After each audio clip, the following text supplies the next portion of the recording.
ಕಲಬುರಗಿಯ ನಂದಿಕೂರು ಗ್ರಾಮದಿಂದ ಬೆಂಗಳೂರಿನವರೆಗೆ ಬಂದು ತಲುಪಿದೆ. ಅಮೇಝಿಂಗ್. ಇಂತಹ ಸಮಸ್ಯೆ ಇಫ್ ಇಟ್ ಕೆನಾಟ್ ಗೆಟ್ ಅದು ಅಲ್ಲಲ್ಲಿ ಅದಕ್ಕೆ ಪರಿಹಾರಗಳಾಗದೇ ಹೋಗ್ಬಿಟ್ಟು ಇವೆಲ್ಲವೂ ರಾಜಧಾನಿಯಾಗಿ ನಾವು ಇಲ್ಲಿ ಕೂತಿರೋ ಇಲ್ಲಿವರೆಗೂ ಬರುತ್ತೆ ಅಂತಂದರೆ ಅರ್ಥ ಭಾಳ ಸರಳ. ಮುಖ್ಯಮಂತ್ರಿನೋ ಅಥವಾ ಮಂತ್ರಿನೋ ಯಾರೋ ಜನತಾ ಸಂದರ್ಶನ ಅಂತ ಮಾಡಿದಾಗ 20,000 ಜನ ಬಂದರು, 30,000 ಜನ ಬಂದರು ಅಂತಾರಲ್ಲ, ಅದು ಅದಕ್ಕೇ ಆಗೋದು. That is why it happens. ಇದನ್ನು ನಾವು ಯಾವತ್ತೂ ನಾಶ ಮಾಡಲ್ವೋ ಈ ವ್ಯವಸ್ಥೆಯ ಪರಿಸ್ಥಿತಿನ, ಅಲ್ಲಿವರೆಗೂ ಏನೂ ಆಗಲ್ಲ. It's all right.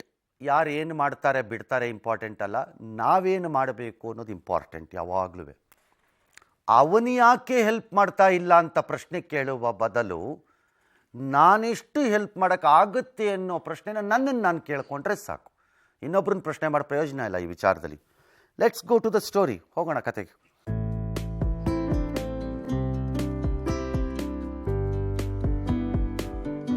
ಎಷ್ಟೇ ಬಡತನವಿದ್ರೂ ಯಾರ ಮುಂದೂ ಕೈ ಚಾಚದೆ ಸ್ವಾಭಿಮಾನದಿಂದ ದುಡಿದು ಬದುಕಿನ ಬಂಡಿ ಎಳೆಯುತ್ತಿರುವ ಹೆಣ್ಣಿನ ಕತೆ ಇದು.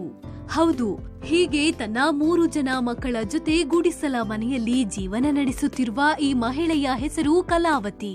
ಕಲಬುರಗಿಯ ನಂದಿಕೂರ ಗ್ರಾಮದ ನಿವಾಸಿ. ಈಕೆಯ ಪತಿ ಕುಡಿತದ ಚಟದಿಂದ ಅನಾರೋಗ್ಯಕ್ಕೆ ಒಳಗಾದ ಪರಿಣಾಮ ಮದುವೆಯಾದಾಗಿನಿಂದ ತಲೆಯ ಮೇಲೆ ಬುಟ್ಟಿ ಇಟ್ಟುಕೊಂಡು ತರಕಾರಿ ಮಾರಾಟ ಮಾಡುತ್ತಿದ್ದಳು. ನಂತರ ತಳ್ಳುವ ಬಂಡಿಯಲ್ಲಿ 15 ವರ್ಷಗಳ ಕಾಲ ತರಕಾರಿ ಮಾರಾಟ ಮಾಡಿದ್ದಾಳೆ. ಆದ್ರೆ ಈಗ ಕಾಲಿನಲ್ಲಿ ಶಕ್ತಿ ಇಲ್ಲದಂತಾಗಿದೆ.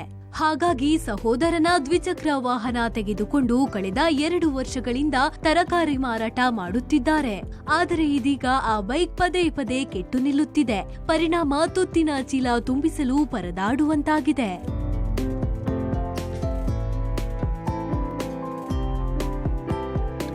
ಇನ್ನು ಕಲಾವತಿ ಅವರಿಗೆ 3 ಜನ ಮಕ್ಕಳಿದ್ದಾರೆ. ಜೊತೆಗೆ ಗಾಯದ ಮೇಲೆ ಬರೆ ಎಂಬಂತೆ ಈಕೆಯ ಸಹೋದರ ಮಾರುತಿ ಅಂಗವಿಕಲನಾಗಿದ್ರೆ ಇವರ ತಾಯಿ ಲಕ್ಷ್ಮೀಬಾಯಿಗೆ ಕಣ್ಣು ಕಾಣಿಸುವುದಿಲ್ಲ. ಹೀಗಾಗಿ ತರಕಾರಿ ಮಾರಿ ಬರುವ ಅಲ್ಪ ಹಣದಲ್ಲಿಯೇ ಕುಟುಂಬ ನಿರ್ವಹಣೆಯ ಜೊತೆಗೆ ತಾಯಿ ಹಾಗೂ ಸಹೋದರನನ್ನ ನೋಡಿಕೊಳ್ಳುವ ಜವಾಬ್ದಾರಿ ಕಲಾವತಿ ಅವರ ಮೇಲಿದೆ.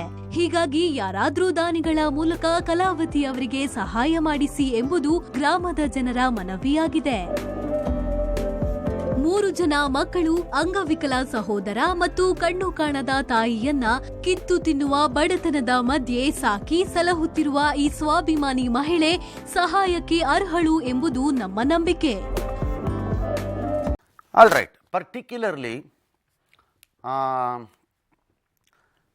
ಹೆಣ್ಣುಮಕ್ಕಳು ಮನೆಯ ಆಧಾರ ಆದಾಗ, ಆಧಾರ ಸ್ತಂಭ ಹೆಣ್ಣುಮಕ್ಕಳೇ ಆಗಬಿಟ್ಟಾಗ ನಾ ಹೇಳ್ತಿರೋದು, ಅವ್ರಿಗಿರೋಂತಹ ಆ ಗಟ್ಟಿ ತೀರ್ಮಾನ ಏನಿದೆ, ಐ ವಿಲ್ ಡೂ ಇಟ್ ಅನ್ನೋದಿದೆಯಲ್ಲ, ಅದು ತುಂಬ ಅಮೇಝಿಂಗು ನಮ್ಮ ಸೊಸೈಟಿನಲ್ಲಿ, ನಮ್ಮ ಸಮಾಜದಲ್ಲಿ.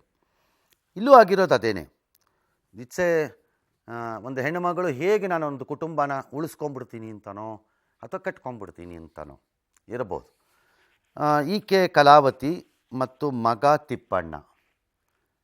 ನಿನ್ನ ಹೆಸರೇನು? ತಿಪ್ಪಣ್ಣ. ನೀನು ಎಷ್ಟನೇ ಕ್ಲಾಸು? 7ನೇ ಕ್ಲಾಸ್. 7ನೇ ಕ್ಲಾಸ್. ನಿಮ್ಗೆ ಎಷ್ಟು ಮಕ್ಕಳಮ್ಮ? 3. 3. 2 ಗಂಡ 1 ಹೆಣ್ಣು. ಯಜಮಾನ್ರು ಏನೂ ಮಾಡೋದಿಲ್ಲ. ಅದೇ ಗುಂಡಾಕಿ ಕೂತಿರ್ತಾರೆ.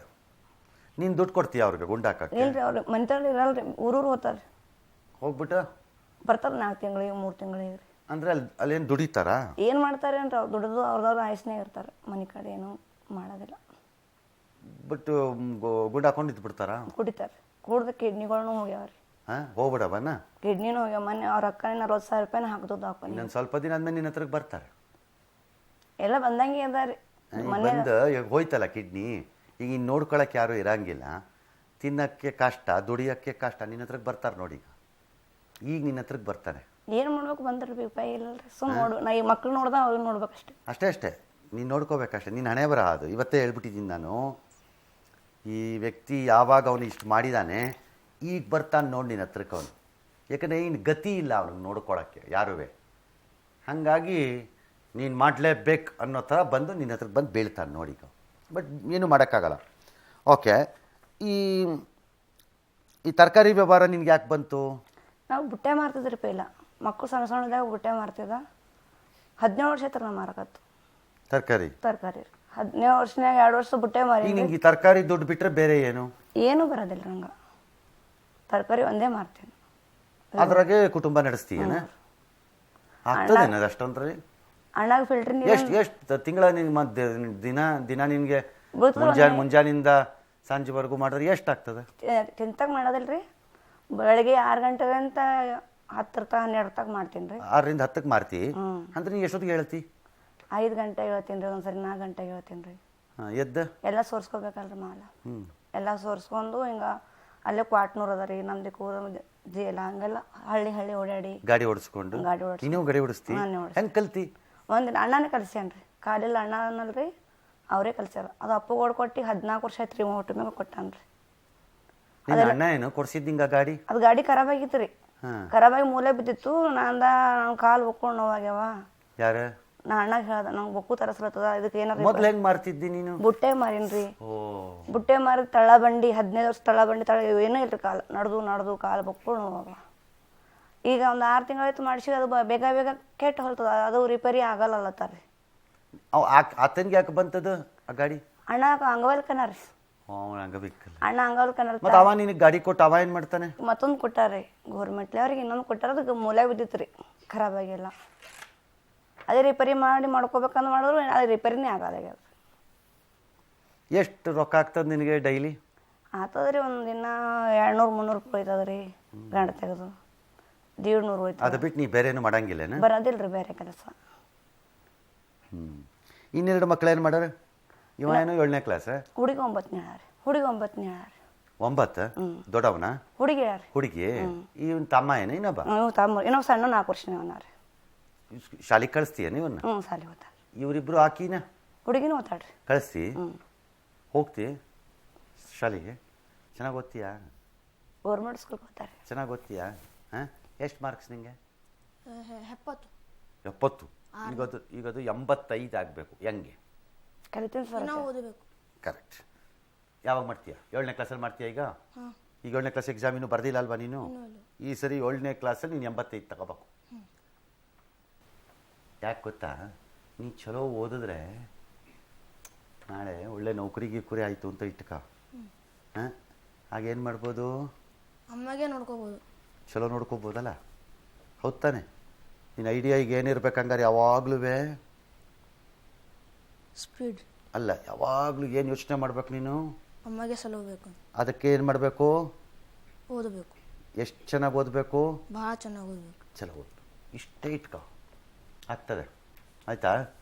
ಸರಿ, ಈಗ ಅದು ಕೊಡಿಸಿದ್ರೆ ಏನು ಲಾಭ ಆಗ್ತದೆ ನಿನಗೆ? ಮುಂದೆ ಜೀವನ ನಡೀತದೆ ರೀ. ಓಕೆ, ಕೊಡಿಸ್ತೀನಿ, ನಿನಗೆ ಗಾಡಿ ಕೊಡಿಸ್ತೀನಿ ನನಗೆ. ಅಂದರೆ 2 ಕಂಡೀಷನ್.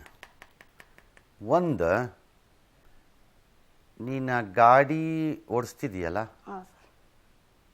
ನಾನು ಗಾಡಿ ಕೊಡಿಸಿದ್ಮೇಲೆ ಹೊಸ ಗಾಡಿನಲ್ಲಿ ನಿನ್ನ ತಲೆಗೆ ಹೆಲ್ಮೆಟ್ ಹಾಕ್ಕೊಳ್ಳದೆ ಓಡಿಸೋ ಹಂಗಿಲ್ಲ.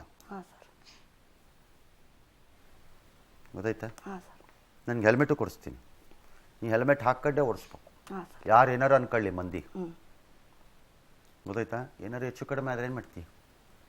ಗೊತ್ತಾಯ್ತು? ಹಾಕ್ಕೊಂಡೇ ಓಡಿಸ್ಬೇಕು. ನೀನು ಹಾಕ್ಕೊಳ್ಳದೆ ಓಡಿಸ್ಕಿಡ್ಸಿದ್ದು ನನಗೆ ಯಾರಾದ್ರೂ ಫೋಟೋ ಗೀಟೋ ಕಳಿಸಿದ್ರೆ ನನ್ನ ಗಾಡಿ ವಾಪಸ್ ತಗೋತೀನಿ.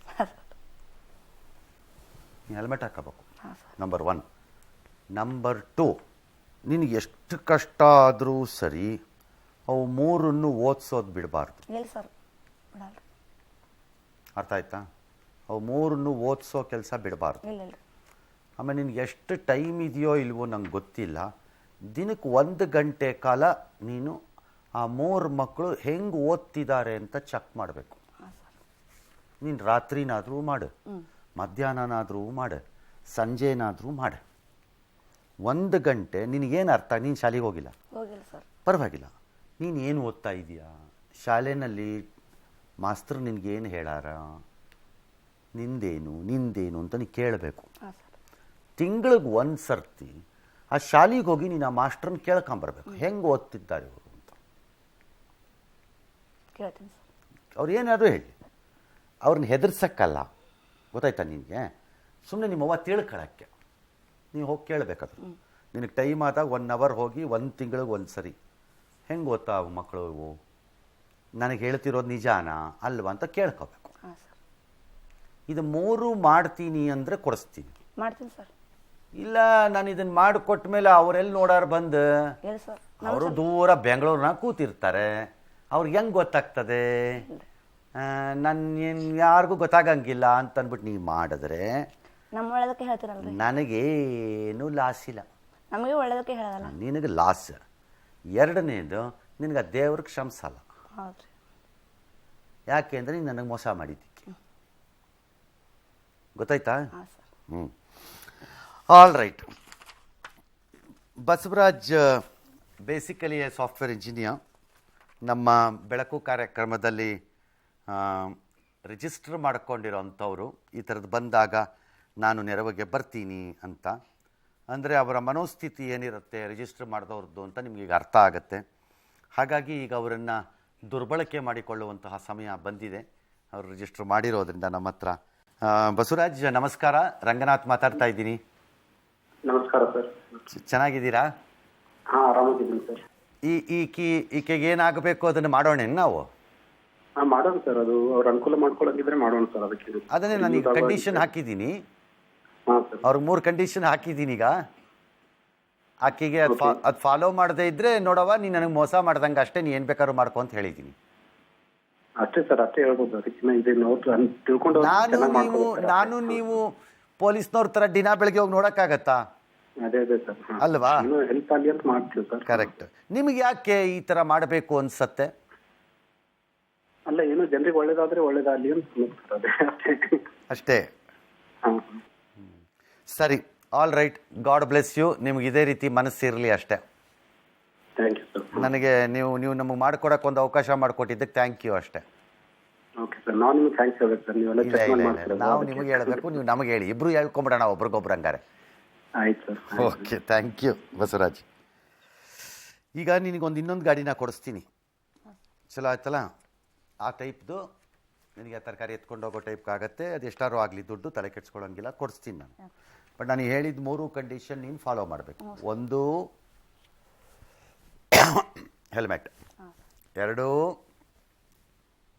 ಓದಿಸೋದು ನಿಲ್ಲಿಸೋಂಗಿಲ್ಲ, ಪ್ಲಸ್ ದಿನಕ್ಕೊಂದು ಗಂಟೆ ಕಾಲ ಕೇಳಬೇಕು ಮಕ್ಕಳನ್ನು ಏನು ಮಾಡ್ತಾ ಇದ್ದೀರಿ. 3ನೇದು ಶಾಲೆಗೆ 1 ತಿಂಗಳಿಗೆ 1 ಸರಿ ಹೋಗಿ ಮಾಸ್ತರ್ಗೆ ನಮಸ್ಕಾರ ಹೇಳಿ, ಚಲೋ ಓದ್ತೀವಿ ಆ ಮಕ್ಕಳು. ಚಲೋ ಅಂದರೆ ಅವು 100ಕ್ಕೆ 99 ತೊಗೋಬೇಕು, 95 ತೊಗೋಬೇಕು ಅಂತ ನಾನು ಹೇಳಂಗಿಲ್ಲ. ನಿಂಗೆ ಅರ್ಥ ಆಯ್ತಾ? ನೀನು 100ಕ್ಕೆ 96 ತೊಗೋಬೇಕು, 98 ತೊಗೋಬೇಕು ಅಂತ ನಾನು ಹೇಳೋದೆ. 75 ಇದೆಯಲ್ಲ, 85 ಯಾಕೆ ಬರಲ್ಲ ಅಂತ ನೀವು ಮಾಡಬೇಕು. ಗೊತ್ತಾಯ್ತಾ ನಿಂಗೆ? 96 ಬರಬೇಕು. 96 ತಗೊಂಡವರೆಲ್ಲ ಬುದ್ಧಿವಂತರು ಅಂತ ಅನ್ಕೋಬೇಡ. 85 ತಗೊಂಡವ್ರೇನು ಪೆದ್ರಲ್ಲ. ಗೊತ್ತಾಯ್ತಾ? ನೀನು ಪೆದ್ದ ಅಲ್ಲ. ಹಾಗಾಗಿ ನೀನು ಇನ್ನೆಷ್ಟು ಜಾಸ್ತಿ ತೊಗೋಬೇಕು ಅಂತ ಕಷ್ಟಪಡು. ನಾನು ಕಷ್ಟಪಟ್ಟರೆ ನಿನಗೇನಾಗತ್ತೆ ಅಂತ ಗೊತ್ತಿದೆ ಅಲ್ವಾ? ಇದನ್ನ ಹೋಗಿ ನೀನು ಯಾರಿಗೆ ಹೇಳ್ಬೇಕು ಈಗ ಮನೆಯಲ್ಲಿ? ನಿಮ್ಮ ಅಣ್ಣನಿಗೆ ಹೇಳ್ಬೇಕು, ಅಕ್ಕನಿಗೆ ಹೇಳ್ಬೇಕು, ಮತ್ತು ನಿನ್ನ ತಮ್ಮಂಗೆ ಹೇಳ್ಬೇಕು. ಇಲ್ದಿದ್ರೆ ನೀ ಯಾಕೆ ಬಂದೆ ಹಂಗಾರೆ? ನಿಮ್ಮ ಅವನ ಜೊತೆ ನೀ ಯಾಕೆ ಬಂದು? ಮಮ್ಮಿ ಕರ. ಅದೇ ಯಾಕೆ? ನಿನ್ನನ್ನೇ ಯಾಕೆ ಕರೆದ್ರೆ? ನಿನ್ನ ಅಕ್ಕನ ಯಾಕೆ ಕರೀಲಿಲ್ಲ? ನಿನ್ನ ತಮ್ಮನ ಯಾಕೆ ಕರೀಲಿಲ್ಲ? ನಿನ್ನನ್ನೇ ಯಾಕೆ ಕರೆದ್ರೆ? ಅಂದರೆ ನೀನು ಗುಡ್ ಬಾಯ್ ಅಂತ. ಗೊತ್ತಾಯ್ತಾ ನಿಂಗೆ? ನೀನು ಇಂಪಾರ್ಟೆಂಟ್ ಭಾಳ. ನಿನ್ನ ಮೇಲೆ ಅವ್ರಿಗೆ ನಂಬಿಕೆ ಜಾಸ್ತಿ ಐತಿ ಅಂತ ಆಯಿತು. ಚಲೋ ಓದು, ಆಯಿತಾ? ಹಾಂ, ಆಯಿತು. ನಾನು ಮಾಡಿಸ್ಕೊಡ್ತೀನಿ. ಸ್ವಲ್ಪ ಒಂದು 15 ದಿನನೋ 1 ತಿಂಗಳು ಆಗತ್ತೆ ಆ ಕೆಲಸಕ್ಕೆ. ನಾಳೆನೇ ಆಗಲಿಕ್ಕಿಲ್ಲ, ಬಟ್ ಮಾಡಿಕೊಡ್ತಾರೆ. ಗೊತ್ತಾಯ್ತಾ? ದೇವ್ರು ಒಳ್ಳೇದು ಮಾಡಲಿಮ್ಮ ನಿನಗೆ. ಹಾಂ, ಆಯ್ತು. ನೀನು ಗಂಡ ಬರ್ತಾನೆ, ನೋಡ್ಕ ಅವ್ರನ್ನ. ನೋಡೋದ್ರಿ ಮಕ್ಳು ನೋಡ್ದಂಗೆ ಅವ್ರು ನೋಡೋದು. ಗ್ಯಾರಂಟಿ ಬರ್ತಾರೆ. ನಾನು ಬರ್ಕೊಟ್ಟಿದ್ದೀನಿ ನಿನ್ನ ಕೈಗೆ. ಹಾಂ ಸರ್. ನೋಡ್ತಾ ಇರೋ. ಕಾಲು ಗಟ್ಟಿ ಇತ್ತು, ದೇಹ ಗಟ್ಟಿ ಇತ್ತು, ದುಡ್ಡು 4 ಕಾಸು ಮಾಡಿ ಕುಡ್ದು ಪಡ್ದು ಮಾಡಿ ಕಾಲ ಕಳೀತಿದ್ದ. ಈಗ ಕಿಡ್ನಿ ಹೋದ ಮ್ಯಾಗ ನೋಡ್ಕೊಳಕ್ಕೆ ಯಾರೂ ಇರೋಂಗಿಲ್ಲ, ಆರೋಗ್ಯ ಆಗಲ್ಲ, ಕೆಲಸ ಮಾಡೋಕ್ಕೆ ಶಕ್ತಿ ಇರಲ್ಲ, ಬಂದು ಬೀಳ್ತಾರೆ ನೋಡ್ರಿ ಮನೆಯಾಗ. ಬಿದ್ದರೂ ಪರವಾಗಿಲ್ಲ, ನೀನು ಮಾಡೋಂಗಿಲ್ಲ. ಅವಕ್ಕೆ ಹೆಂಗೆ ಊಟ ಹಾಕ್ತೀಯ, ಅವನಿಗೂ ಊಟ ಹಾಕ ಅಷ್ಟೇ, ನೀನು ಮಾಡೋಕ್ಕಾಗಲ್ಲ. ಅಷ್ಟೇ. ಹಾಂ, ಆಯಿತು, ಓಕೆ.